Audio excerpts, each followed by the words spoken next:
diving into Ernie Vecchio's book, The Roots of Self-Esteem, Healing the Wounds of Childhood.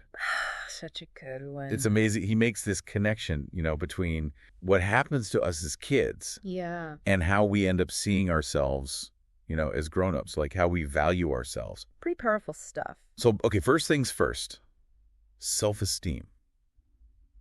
What is it really? I mean, we kind of throw that word around. Right. But what are we actually talking about here? Yeah. So, I mean, most people think of it as Liking yourself. yeah, basically liking yourself, feeling good about yourself. Right. But Vecchio, he takes it a step further. He says it's not just about that. It's about how you see yourself Okay. compared to other people. Oh, interesting. So it's relational, So it's not enough to just feel good about myself. It's also like, how do I measure up Yeah, exactly. everyone else? In a way. Yeah. That adds a whole other, level to it. It does. It makes it way more complex. Yeah. So thinking about that, about how it's all, relative to other people, Yeah. that makes those early relationships, like when you're a kid, Huge. super important, right? Absolutely. Think about it. Parents, siblings, teachers, Yeah. they're the ones who kind of, first show us who we are in the world. So it's like they're shaping our self-esteem from the very beginning. They're shaping our whole sense of self, really. And Vecchio, he talks about how childhood is this Super impressionable time. yeah, totally. Everything just kind of sticks. Okay, so this is what I'm wondering.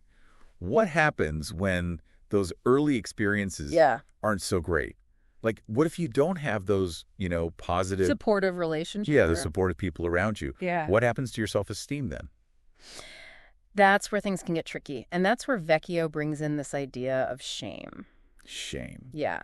He sees it as this core wound. Yeah, it's deep, And he's really careful to separate shame from guilt. Okay, so what's the difference? So guilt, that's I did something bad. Shame is, I am bad. Oh, I see. It's way more personal, way more powerful. Yeah, guilt you can kind of work through, You right? learn from it, you move on. But shame, that feels like it just sticks with you. It can, yeah. It becomes part of how you see yourself. Makes sense. It's almost like carrying this weight around. Yeah. And no matter what you do, It's always there. you never feel good enough. Exactly. And Vecchio, he talks about it as this crack in your foundation, you know? Wow. Like a wound in that part of you that just wants to experience life and be open and joyful. It's like that analogy of a cup with a hole in it, right? Oh, I love that one. No matter how much love or validation you pour into it, It just keeps leaking out. it just keeps leaking out. You never feel full. Perfect analogy.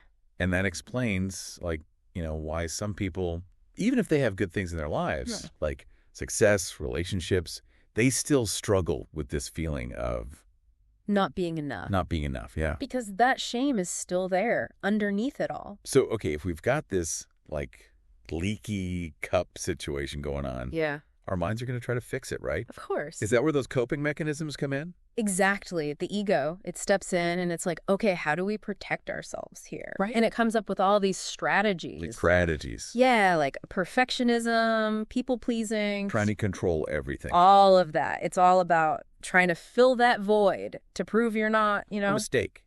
Exactly. So even things that look good on the surface, like being a high achiever, always putting others first. Could be rooted in shame. Wow. It's wild, right? It is. It's like the ego's compass is all messed up. Totally. It's chasing external validation instead of, real inner strength. Exactly. And it's so common, we get caught up in what other people think, in achievements, in external stuff, and we lose touch with what really matters. So basically what we're learning here is those early experiences, Yeah. especially the ones that make us feel shame, they have this huge impact on how we see ourselves. And then our minds, they develop all these ways to try and cope with that. But it's not always healthy. Not always, no. It can lead us down the wrong path.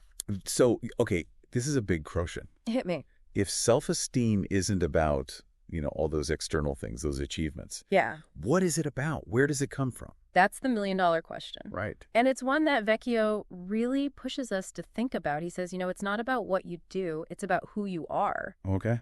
And a big part of that, he says, is self-compassion. So learning to be kind to ourselves. Yeah, accepting ourselves, flaws and all. That's a journey, right? It is, but it's a worthwhile one. Because if we can start to understand where our self-esteem comes from, those roots, Yeah. maybe we can start to change the story. Absolutely. We can start to heal those old wounds and build something stronger.